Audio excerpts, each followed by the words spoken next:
All right, guys, welcome to yet another episode. This is going to be a huge one for our journey to Street Fighter 6. This is going to be all about Street Fighter 5 when it was first shown off at E3, and therefore the first time that the public, including myself, got my first hands on this game, was able to play it and report it back to everyone. So this is going to be a huge one. I was thinking about doing this in a few episodes, but screw it. We're just going to do it all in one giant episode, and I'm really unorganized on this one because I had to dig through so much old footage, my old hard drives, and my notes are all written down. It's all scattered. I'll try to edit this the best I can, but no promises. So strap yourselves down, guys. I'm gonna be telling a lot of stories, my whole E3 experience. This was a big step for me on my channel because this was the first time that I had to show my face on YouTube, because I was doing big breakdown videos, but back then, YouTube was just like a hobby of mine, and it took me like a month to break down some of these trailers. They're like 50 minutes long each. And the Bison and Nash trailer came out, and I was like working on them, and then Capcom suddenly announced, hey, if you go to E3, you're gonna have a chance to play this game. And I was like super like excited about it. I'm like, man, but I'm like, dude, now I gotta travel. And at the time, I'm like, man, it was like a spur of the moment kind of thing. I literally had 1 week. This was 1 week to one, get an E3 pass, and two, get my passport renewed. So there was a lot going on, and then I didn't want to go by myself. There is no way I'm going down to LA by myself, and I had to talk to my buddy Killy, and he just went on vacation, and he came back from vacation, and then he had to ask his boss if he could go on vacation again. Can I go to LA for a week? As he got back, and he did. He was able to get another vacation time, so Killy was able to come with me to LA. It was super sick. We couldn't find a hotel close to the Staples Center, so we stayed in Koreatown and LA, and honestly, it was the bomb, dude. It was the bomb. Our hotel was literally right beside this crazy Korean barbecue restaurant, and it was so good. The food was so cheap, but maybe because I'm not used to going to the States, the food was so dirt cheap. It was all you can eat, and I'm not the kind of guy who's like, today we should go here, today we should go there kind of thing. Like, if there's food that's really good, I can eat the same food every day, as long as it's good. So I forced Kelly to go down to this Korean barbecue place. We went there all 3 nights, I think. All 3. When we went to E3. I'm sure he hated it, but it was across the street. Like, I'm like, dude, it's all you can eat. And Korean barbecue is perfect, because we get to sit down, talk about our plans, and, everything that went down, right? Because when we went to E3, me and Kelly were most of the time tied to the waist. But there were some times where we, split up between the machines, but we're there definitely for business for Street Fighter 5 or whatever. In the meantime, while I'm telling the story, guys, let me show off some exclusive footage via on one of the arcade cabs. When we went to E3, they had all the arcade cabs up. This was kind of obnoxious of me, but I didn't care. I took my tripod and literally put it down on the side of the machine. It wasn't in anybody's way, but it was there, and it was very noticeable. I set the damn tripod on, I hit the record button with my camcorder, and I left that thing there. I just left it there on the machine. So I was on this machine. I was in the lineup on here, though. See if you can figure out which one is me, because I'm in this footage as well, and so is Killy. So I'll play this footage while I'm talking, because this is a 21-minute video. But this is this is all of us playing Street Fighter 5 for the first time. Very, very first time. I think the person playing Cammy here was Vicious, and that's definitely Vi that's playing Ryu. I'm trying to give pointers to him too. We're all trying to get used to stuff. It's really funny too. When you watch Vi play, he's doing like the old Street Fighter 4 Ryu combos. Like, he's trying to B&B with crushing mean punch. So like right there, like that's a Street Fighter 4 combo string. He even tried sweep. Like, crushing mean punch clearly did not combo to itself, and he even tried sweep anyways. I wonder if he was even blinking at the time. It's so funny watching us play this game for the first time, because it's so awkward. There's so many things that don't make sense, because it's such a different game than Street Fighter 4. By the way, you saw that uppercut with Cammy. In this version of this game, there were meterless uppercuts. Invincible uppercuts, which was really, really crazy. We flew down to LA, and then I have to say, man, I went to E3 a few times in my life, and the first time, which was this time, to play Street Fighter 5, this was by far the best E3 experience I ever had. For one simple reason, besides Street Fighter 5, and that's because it was closed to the public. Like, this was the only people allowed to step into this event were VIPs, celebrities, content creators, journalists, and people in the industry. That's it, right? It wasn't open to the public. It wasn't this crazy theme park, because this was the last year that E3 did this kind of closed thing, and it really ruined it when they opened up to the public. Yes, they made more money overall because they were able to sell tickets to the public, but dude, this place, like the Staples Center, is like one of the biggest buildings I've ever been to, but you are literally shoulder to shoulder with people. The lineups are so absurd; it's not even worth it to line up for a game. Like for example, we played Dragon Ball Fighters for the first time, the lineup, dude, it would take like almost an hour just to get to the game. So you'd have to be VIP so you can go to the VIP room and play it or whatever, you know. At this event, like this Street Fighter 5 literally had like 14 machines, 14 cabs. Each of these cabs had 2 Mad Catz joysticks to play on, and the lineups were really small. There's not too many people there because, like I said, it's VIPs only. They had 2 of these machines on the side. It was really easy for me and Killy to get the footage we needed to get the information to people at home. And you have to remember that E3 it's supposed to be an event for journalists, for editors to advertise, right? That was the main part of the event. So it doesn't make sense why they opened up to the public, right? It turned it into like this money-making kind of amusement park thing. Here it comes, guys. That birdie is me. Close your eyes. You guys don't want to see this. Anyways, so when we got to E3, while we're on the plane, they released the birdie and Cammy trailer at the time. So we were at the plane, and we didn't even get to see the trailer. And when we were in that hotel, dude, the hotel's internet was so bad, guys. It was horrible. Qua, if you're in the chat, it was like you being in Vietnam, dude. It was horrible. I couldn't even load up one stream. Like I couldn't even see the trailer. It was brutal, but it's okay. The trailer was at E3 itself. Close your eyes, guys. You don't want to see this match. This is like me, like looking at the buttons, being like, "What am I doing?" I'm playing against Vi. I didn't know about Birdie's. I should have, like, when I'm watching this footage, I'm like, "What is?" Like, I'm not pressing any lights. Like, Birdie's lights are so insane. Like, just come on, Vesper, just mash jab and just do EX Dolphin Dive. In case you guys don't know, in this footage, or Birdie in this version, his EX Dolphin Dive sucked. It was horrible. Hopefully you can see it at some point. It was super slow. We didn't know you had to control it by holding forward, and it was terrible. Yeah.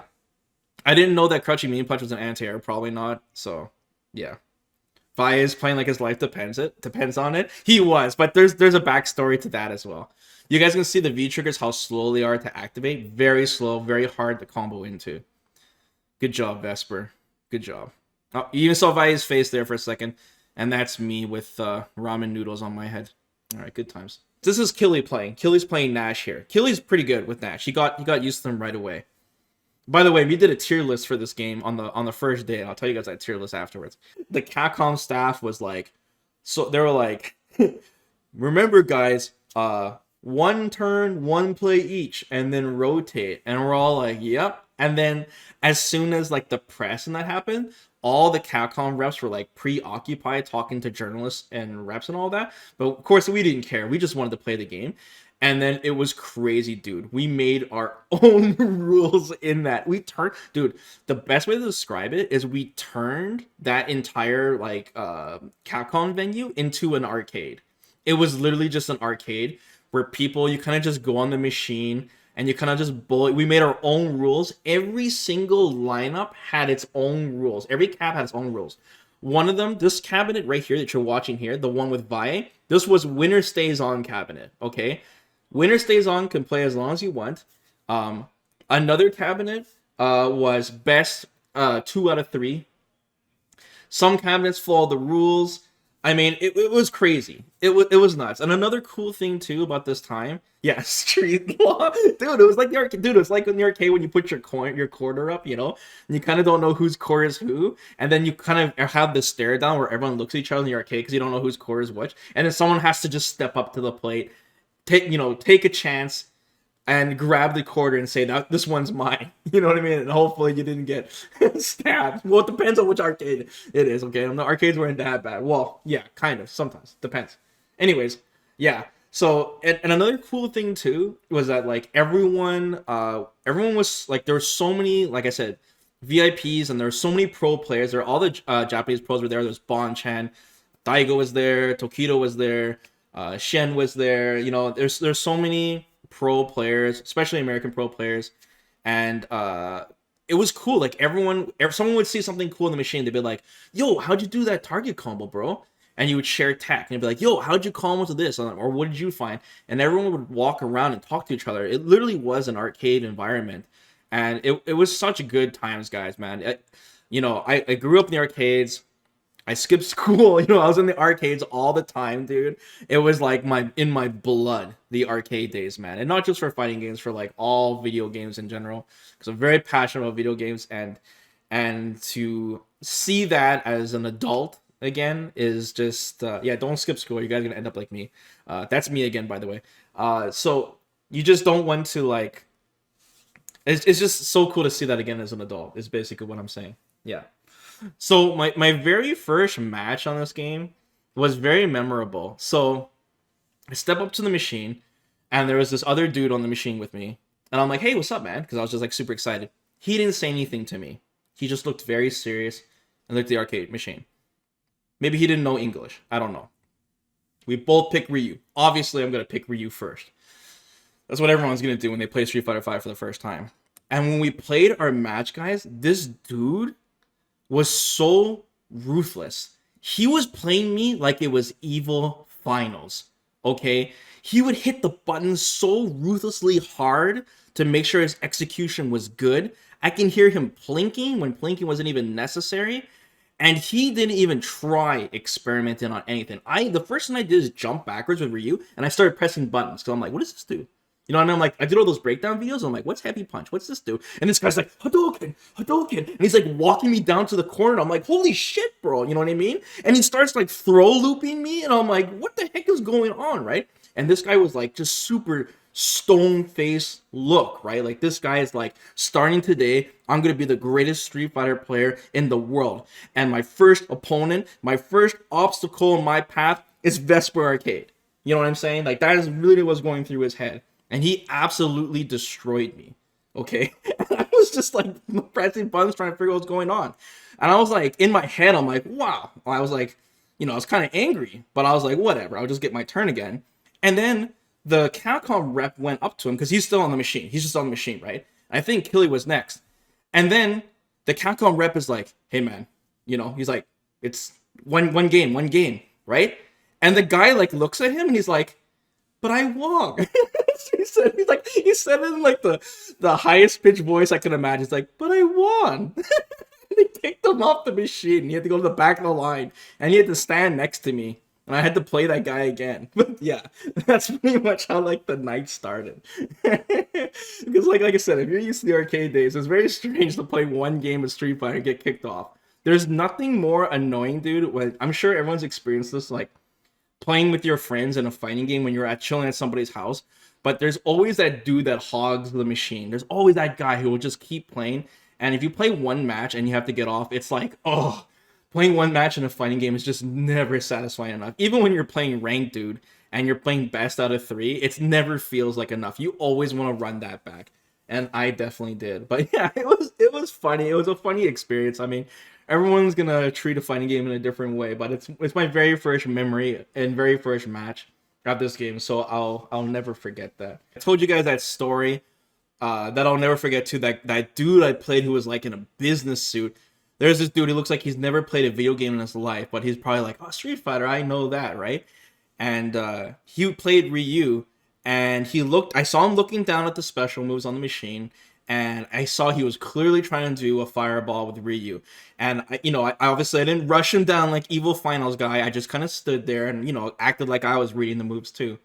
And he just couldn't do a fireball, man. He tried so many times, no matter how he did it. And I literally showed him. I'm like, I showed it really slowly.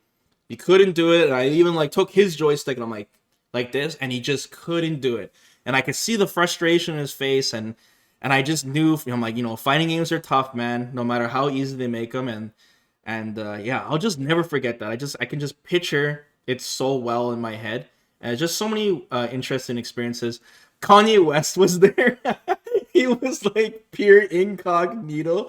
He was in this like gray hoodie. Dude, he looked like he looked like a Sith Lord. His hoodie was right over his face. You wouldn't know it's him unless you literally like went right in front of him and looked upwards. But it was Kanye West. He was playing Nash, by the way. And yeah, he was on the machine, and you know, people were like, "Yo, it's Kanye." And yeah, there's a lot of like celebrities around there. It was pretty funny, but it was also really chill because once again, it was just VIPs there. So you know, if it was open to the public, there would have been a huge crowd, you know, surrounding certain people. Like, you know, Daigo was chilling there. He wasn't getting harassed for going to the bathroom, like, you know, when he goes the evil and shit. And yeah, everyone was just chilled. It was just like, you know, par for the course for everyone. So like I said, it was really laid back for everyone. I got to meet a lot of people for the very first time, and I'm glad that I did that face reveal too before I went to E3, because if I didn't, nobody would recognize who I am, right? Like, they would know who VesperArcade is, but they wouldn't know my face. So before I went to E3, I actually had some people approach me and stuff. There was one time it was really scary, dude. There was this huge dude, man, who like, I saw him eyeballing me from like afar, and he started like stomping towards me. It was like boom, boom, boom, you know. And I was like, oh my god, I'm gonna die, right? I'm like, I'm gonna die. And I was like looking for Killy, because I was gonna throw Killy in the way to distract him while I got out of LA, right? And took the plane. And he walks right up to me and like kind of looks down at me. And I'm like, oh my god, you know, this is it. I'm like, at least I was able to play Street Fighter 5 before I died, right? And he's like, I love your videos, Vesper. And I was like, thanks, man. And then he walked away. Scary. One really confusing thing. Look, oh my god, do you see how fast that V-trigger was? You guys see that? And it was meterless. It was a normal sonic boom. Yeah, the original, look at that. Here, meterless sonic boom. Watch how fast this is. It's literally just like the Nash trailer. That is crazy. It used to be so OD, dude. It was so OD. Wait till you guys hear our tier list, though. It's funny. And that was fast. I forgot how fast that was. Whew. Can you imagine it if you went back in time and you came to this E3 event with all the knowledge you have now? You would be like a god. It's cool too because during this time while we're playing, they're holding tournaments like every hour. Literally mini tournaments, kind of a first come first serve, but there was some, you know, swindling for some VIPs. And the winner of each tournament every hour would win a PS4 and I think a free signature with Ono, because Ono had a little station he was sitting down giving away signatures. So that was really cool. I kind of wanted to enter the tournament, but you know, I was too busy filming footage and I would have got rocked anyways. So listen to this old IGN interview. These are the machines. So the venues behind these machines. Me and Killy weren't on any of these machines. We're behind these machines. And there was like a crazy photo booth thing where you can do like this 3D photos where you're doing fighting moves, and they'll take a matrix-like photos to make it look like it's 3D. And you can chill with the cosplay models. They had like this Cammy cosplay model, a Ryu one, and you can take pictures with them all over on that side. There are a lot of people who were there. And like I said, you can kind of see the crowd. It's not that crazy. Like, look, every machine kind of has like, what, 3-4 people each, if you look. Like, you can see the lineups aren't even that big, right? It was super tight, dude. There was like 14 machines, like I said. E3 after this, it was the worst, dude. And the lineup, like I said, was like a swirl. It would take an hour just to play once. Curious about the feel of combos, i.e., does it feel like the Third Strike or still the Link-heavy SF4 series? Link heavy Street Fighter 4, or does it feel like Third Strike? Question. So the 3S stands as Street Fighter short term for Third Strike. That was the third rendition of Street Fighter 3. Very popular fighting game competitively, not as much in the arcades. But so to the question, is it more like Third Strike's combo system and feel, or is it more like Street Fighter 4? Definitely more like Third Strike. Similar to Third Strike, it has kind of more of a focus on target combos, which Third Strike characters had a lot of. There weren't so many of those in Street Fighter 4. And also less of a focus on really tight links. There are some tight links in Street Fighter 5, just by the nature of the way fighting games work. But kind of Capcom's goal is to make sure that you don't need to learn a really tight link to play your character. So like if you're a Dudley player, I'm a Dudley player. So, you know, to play Dudley, you need to learn how to combo like his overhead into like stand roundhouse. It's a really tight link. You can't hit it reliably. You just can't play the character. They don't want that. So no character right now in Street Fighter V so far feels like that. Even if you do have some links, like Ryu has some good links, they're pretty loose and there's a little bit of an input like buffers, so that even if your link is a little bit off, you still get it. Getting a little bit into the weeds here technically, but the point is that overall, less of a focus on super tight links and high execution from Street Fighter 4, more of a focus on target combos and easier, simpler bread and butters like Third Strike. Great, thanks. So yeah, Vince Ingenito, I think his name was. We're gonna get back to this guy in a bit here, but he was like IGN's main fighting game dude. He did know his stuff though. He did. There's this journalist tournament. I can't wait to tell you guys a story. It's so great. And he kind of disappeared. This guy disappeared. I looked for his last post on Street Fighter 5, and he kind of disappeared around like, I don't know, like 2017 or something. I tried to like look for a lot of interviews for you guys, but I couldn't find any videos that were like interesting. They kind of like repeat themselves over and over again. I tried to look up some good interviews for you guys too.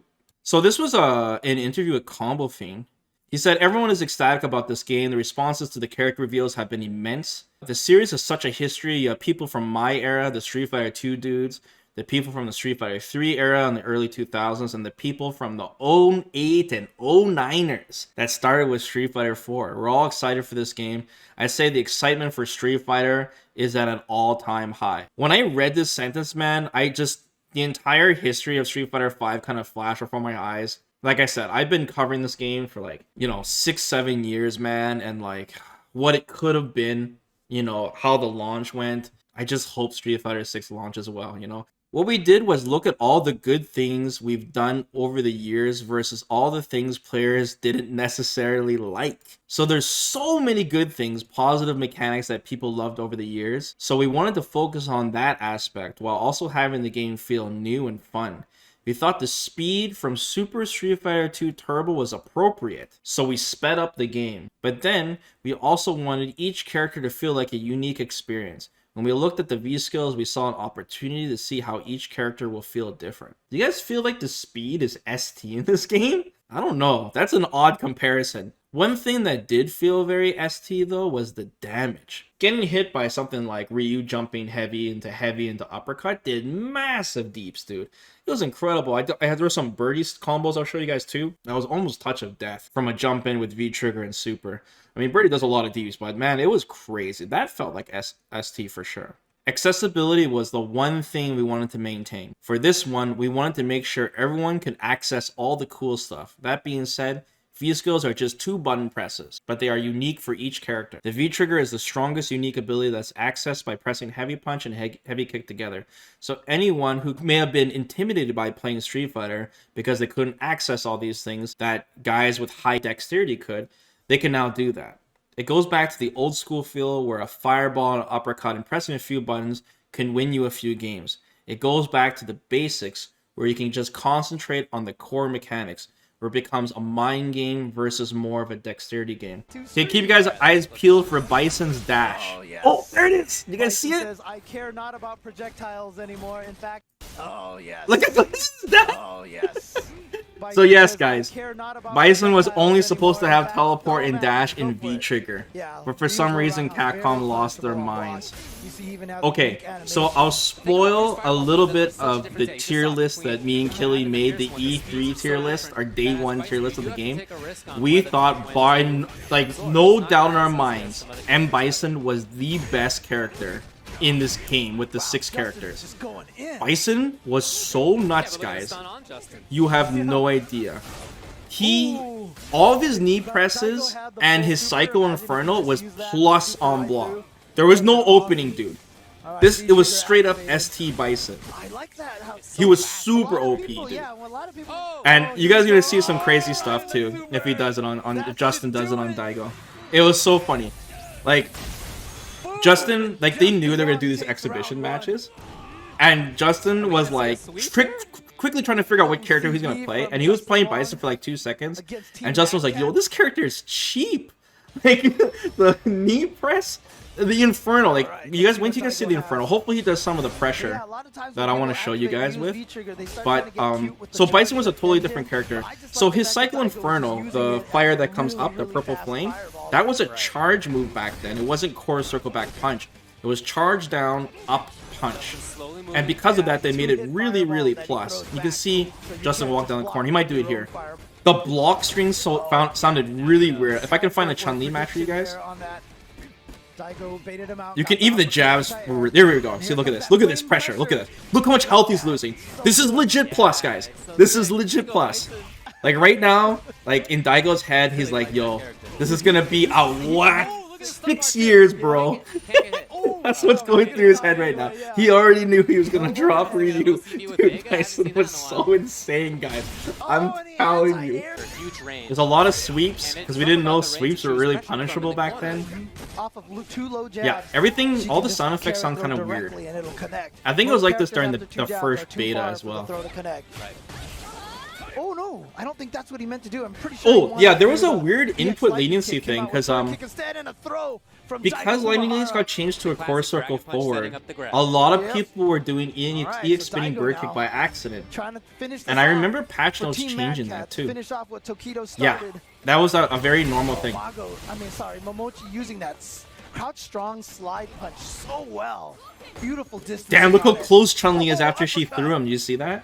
And no FADCs to save it, so you really got to commit to it now. Look at Ryu's V-trigger bar. Look at it now. Look at it drain. The V-trigger, and you can see it when he does. Look at it drain. He doesn't actually use up, like when he throws a fireball, the V-trigger, it drains a little faster, but the fireballs don't drain any. Look how slow it chunks. drains. Yeah, Another thing I forgot to mention too is if you look at the alpha footage of the game, I forgot to point out is that even lights caused gray damage back then. I guess I want to talk about Cammy a little bit. I don't know about you guys, but I don't like Cammy's base costume. I don't like how she looks in Street Fighter 5. I think getting rid of the war paint on her legs makes her look way too plain. You know? Like the iconic things about Cammy are what? Her hat, the blonde pigtails, she wears no pants, you know, the red gloves. But I think the paint on her legs, it feels like she looks like this unfinished version of her. But anyways, out of all the characters, Cammy is definitely the most Street Fighter 4, I would say, out of the 6. Even to this day, Cammy is one of the only characters that has like a double same medium link, if you guys think about it. Cammy could do crouching medium punch, crouching medium punch, spiral arrow. It's a very kind of Street Fighter 4-esque link. A lot of the links in Street Fighter 5 is one standing medium into a different standing medium, or a crouching medium. But Cammy really kept that Street Fighter 4 to her. Now a lot of the characters in this version of the game can go lights into mediums, like Street Fighter 4. Like Cammy could go crouching light punch, crouching medium punch twice in the spiral arrow. Some characters still to this day can do that, like Chun-Li can do crouching light punch to standing medium punch, but it's okay because there's standing medium punch doesn't go far at all. But it's something I want to definitely point out. Now you guys notice something really crazy about Cammy here. Did you guys see the combo? She did 2 spiral arrows, guys. Look at her V-trigger. 1, 2, look! She still has bar to do a 3rd. Cammy had 3 drills in this version. If only we knew how crazy this character was. Could you imagine Cammy getting 3 chances with this thing? 2 birdies just jabbing each other and throwing. Look at this character select screen. It was amazing. This 6 character select screen. I miss the old select screen, dude. I remember when we're in the VIP room too. It's interesting like, the pacing of this game is. Tokido was destroying everyone with Birdie. Once he got the hang of it on like day 3 or day 2. And I remember Tokido just destroyed Daigo. And then Daigo, he went like, he started tapping his buttons and Daigo's like, birdie, birdie, birdie. And he walked away. He was like super salty. But I knew he didn't like it. Tokido literally just kept on going, crouching jab, jab. Look at that. Like, Birdie now, he has to go standing jab to cancel, right? But in this version, Birdie can cancel his crouching light punch and special. So his B&B was literally just crouching jab, jab, jab, bullhead. It was nuts. But every character kind of had their own cheap stuff. Oh man. Because the combo system was very loose. And even when we get to the beta, and we start talking about the beta of Street Fighter V, the combo system was still very, like, open-ended. But all Birdie needs is one touch. So we needed access to the VIP room. And Gutex hooked me up, and he got me and Killy into the VIP room, and we were set, dude. In the VIP room was like 6 more machines, and there was like barely anyone there. It was only like the big editors and journalists allowed in there. And a lot of the Capcom staff was occupied, you know, like IGN and GameSpot and all those places, like, they're doing breakdowns for them, explaining, you know, the system for the game and all that. So me and Killy literally sat the tripod right in front of the machine, and we're able to go through each character one by one. And of course we messed around a block too, try to figure out how the combo structure works. And we were messing a lot with Ryu, and it was really crazy. Like, I'm like, oh man, Ryu can link crouching heavy punch after standing medium punch. Or, man, he's got a new target combo, this is how you do it, right? Or, he can combo super after Tatsu, that's insane, that's like a Kuma, you know? It was all these crazy combos I'm trying to win first time. And there was this dude who was on the machine across from me, and he was eyeballing us, and he kept on seeing the combos we were doing. And then eventually he just walked over to us, and he was like, hey man, how did you do that, right? And I'm like, oh, you can do this and this, and I was explaining to him, and he'd go back to his machine, and he would start doing the combos, and he always gives us the thumbs up. He's like, it worked, dude, nice, right? And he was like super excited every time we taught him. And he was a journalist from Spain. I forgot his name, but we just call him the Spanish guy. And in our YouTube comments, I think his name was Nacho Ortiz, because he actually left a comment for me on my video after we told the story from our podcast. And he was a good Street Fighter 4 player. I think he played Gouken, but he was also a journalist, right? And apparently he was prepping for this giant journalist tournament. So, like I said, they had tournaments every hour, but they had this one that was only for journalists, right?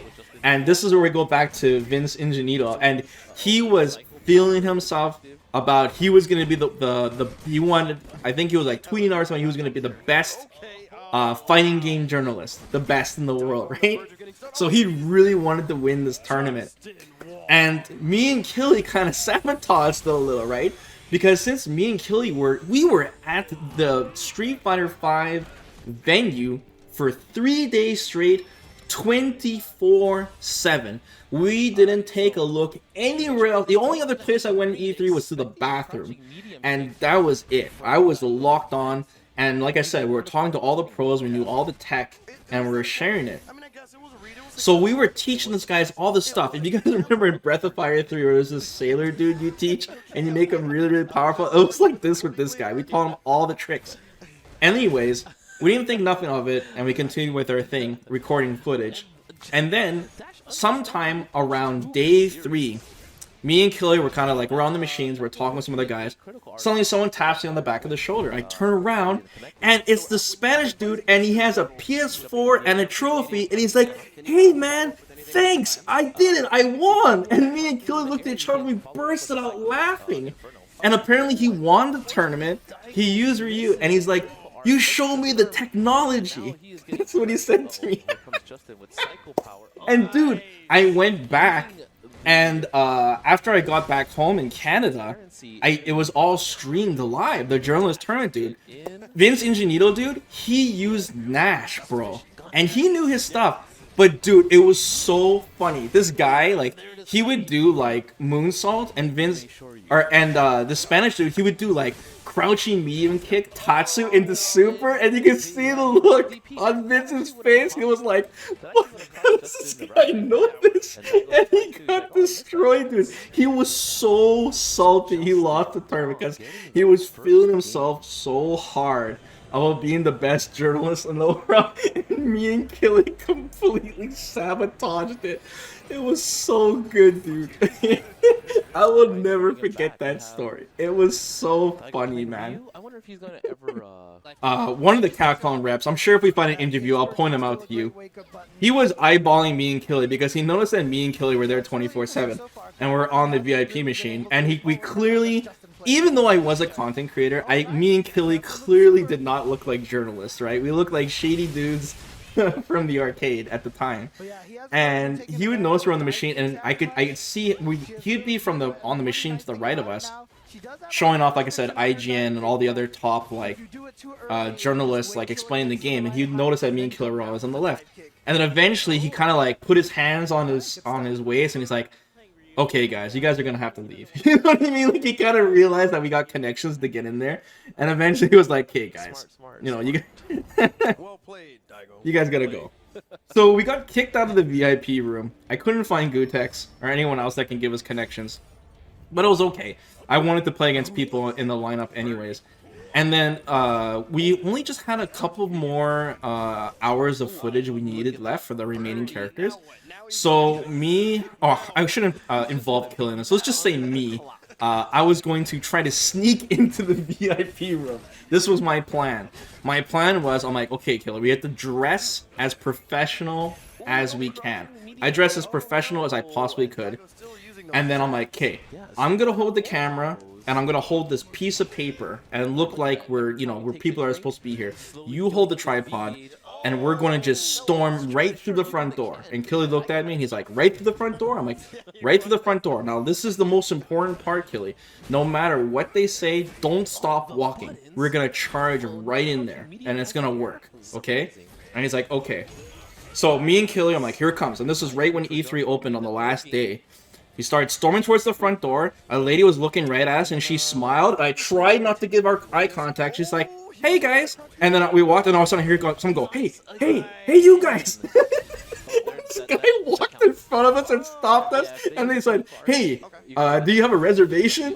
And then me and Killy couldn't walk forward anymore, and I'm like, no. It's like, well, then you guys can't come in here. And then we walked away. So yeah, I was trying to, maybe I could have made a scene, maybe like a couple of bouncers could have grabbed me by the arm, and I'd be like, do you know who I am? As they're dragging away, I'm VesperArcade. But no, I didn't make a scene. It was okay. We just went to the other machines anyways. The lineups were really small, but yeah, I couldn't get the connections. Yeah, like I said, there was other fighting game stuff going there, but we tried, guys. So character-wise, by far the most popular character that people played was Nash. But the crazy part is, everyone thought Nash sucked. Everyone thought Nash sucked, bro. Everyone thought Bison was the best character, and Nash and Chun-Li were like the two worst out of the 6. We thought Cammy was pretty good. We thought like the second best character was Birdie at the time. So it's really interesting, like, think about our first impressions of characters, because we never imagined Nash being played the way, and same with Capcom being played the way with the hit and run style.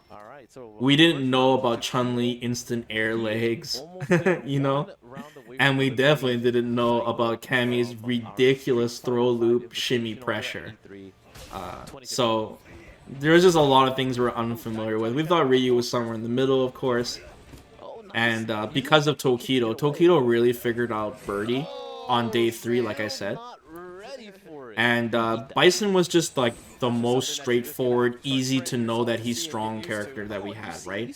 And that makes sense because Bison, he has one of the highest win rates in this game, even to this day.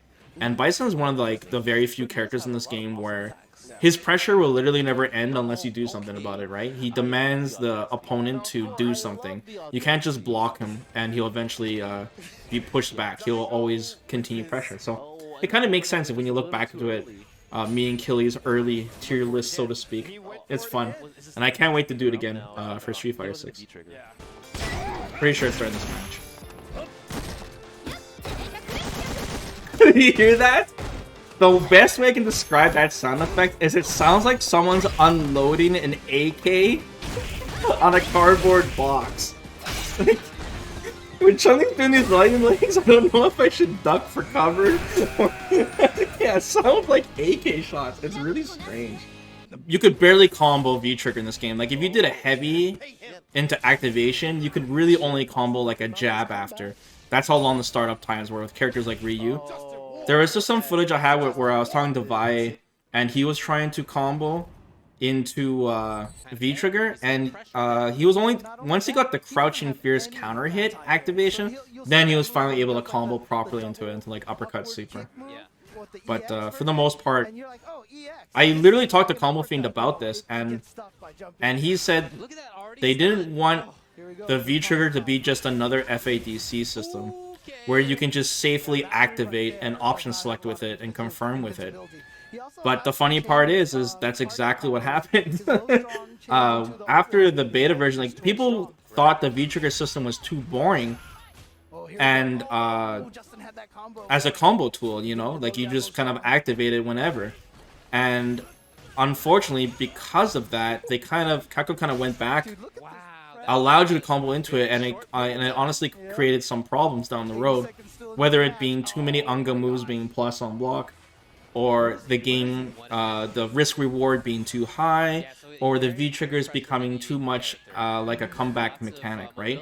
That is definitely the result of that. But, you know, at the same time, people love the FADC system because of the combos that you can do. The same thing with the V-Trigger, the combos that you can do. So, it, you know, they're going to go through the same issues with Street Fighter 6. Check out this combo. So this is me, like, messing around in the VIP room. We're testing out different combos, like what worked back then. We'll notice that crouching medium punch after a standing medium kick. You can see the damage. Look how high the damage is. It's like crazy. Just doing normal bullhorn into super. Massive damage. And then here's like the full jump in.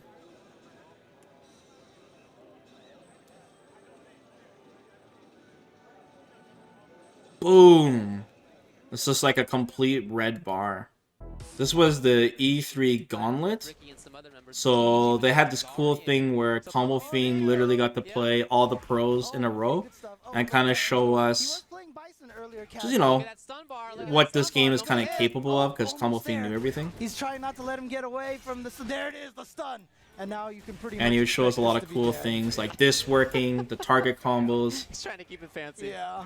You know, we try to see on the stage, like, using standing light kick. Like, you guys remember, this looks normal to us, but you have to understand, like, Ryu sticking out light kick like that, and using different buttons for different things.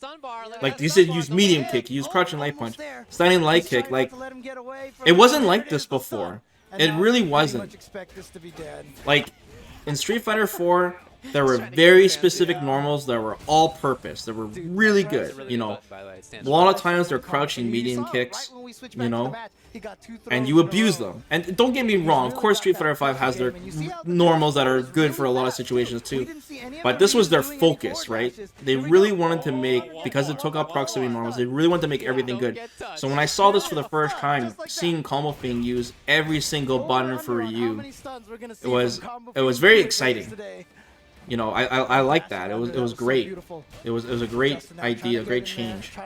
Ryu's overhead looks faster. Yeah, it did look pretty fast, hey? He tried to walk forward parry. There's my stash. Okay. Might try to anti-air. Damn, EX dive kick was so insane. Oh my god. Look how low that was. Did you guys see that? Oh my god, it's like Street Fighter 4, dude. It's like, could you imagine? With the throw bit? I wonder if for V-Trigger you could do it that low. Oh my god. Look, 3 uses. 3. It never ends, dude. 3 uses. Oh my god, dude. It's so cheap. I gotta see that again. This is so good. This is so good, dude. Oh. Not even. And her V-Trigger does that too. It makes her pressure better. Oh, nice. Confirm. Bunch of damage on this. I want to point something out to you guys. Goodness. In the alpha footage, A lot. Chun-Li's super used to do 17 or 18 hits, but in this version, they changed her super to do 37 hits. Can you guess why? Oh, and she just got stuffed. Even if you guessed right, I'm not going to tell you because I don't want to talk about it. Okay, good. And Oh, there's the physics glitch! There it goes! Right. Yeah. I like how the commentators try to ignore it. Do, Yeah, everything's fine here. Oh, seeing the lightning legs not knocked down, man. Like, what's going on?